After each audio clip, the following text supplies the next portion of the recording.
So first of all, have an empty chair or at least some part of your desk or your space. I've got a pair of scissors sitting here, so this will represent the other side. In my case, it's going to be Greta, and the right-hand side, I happen to have a tissue sitting here, so it'll sit there. First step, I want you to pay attention to how you experience yourself in anticipation of meeting, engaging with this person you admire. Just notice this. I notice a little sense of trepidation. If I imagine meeting Greta, a little bit of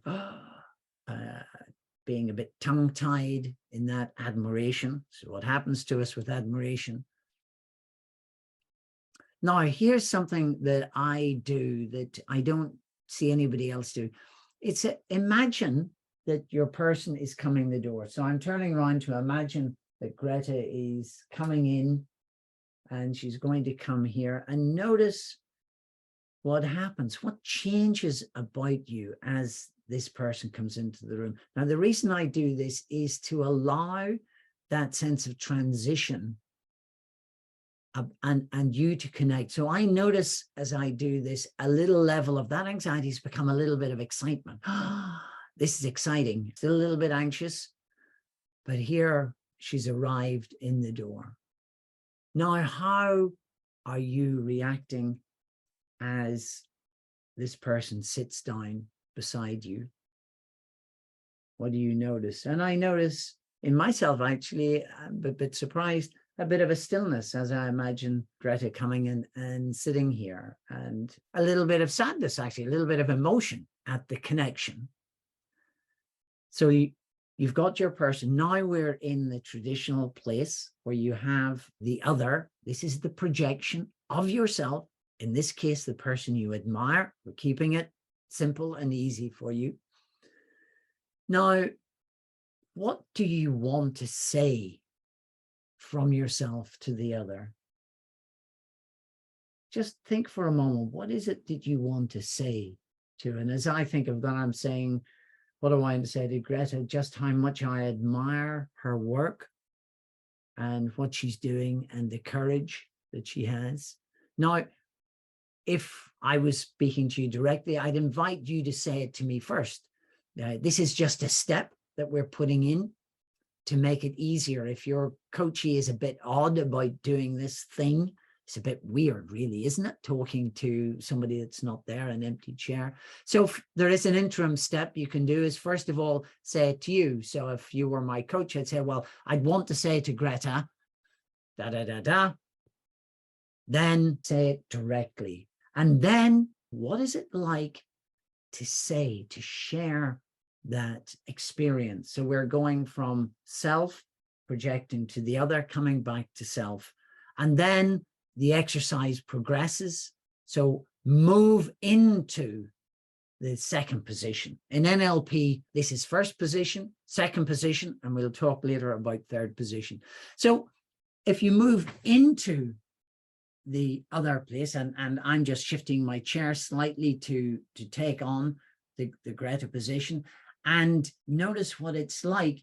And when I sit in the Greta side, I'm aware of also quite a lot of anxiety. What's it like to be here, feeling this in this space? And now as I arrive here, it's actually quite different from what I had imagined. And how does the other, how does sitting here, how does Greta respond to John? And as I consider that, I'm saying, well, John, you know, I'm very anxious. You know, this is not easy for me. It takes a lot of courage. And I can feel a kind of sadness, almost a distress, as I arrive here and share about how, actual fact, to be in this place of courage and passion is difficult. It's not easy. Then switch back. So in this case, I'm moving over here to the other side.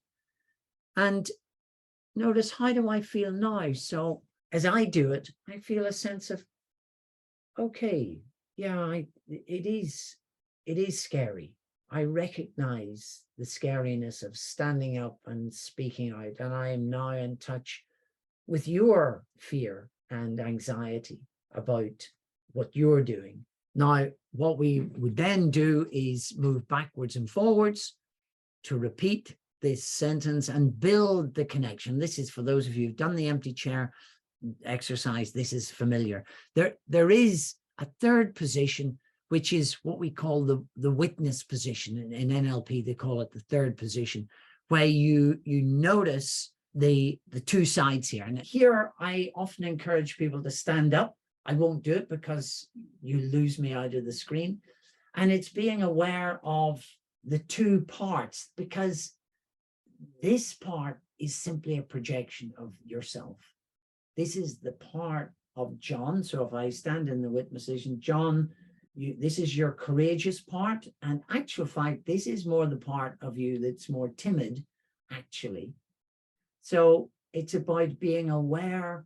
You need to take time to consider how you're going to step up and step out and speak about your passion from the environment. How are you going to do that? And maybe sometimes what compromises you might have to make. So here we are in this, the witness position helps to confirm some of the cognitive understanding of what's happening.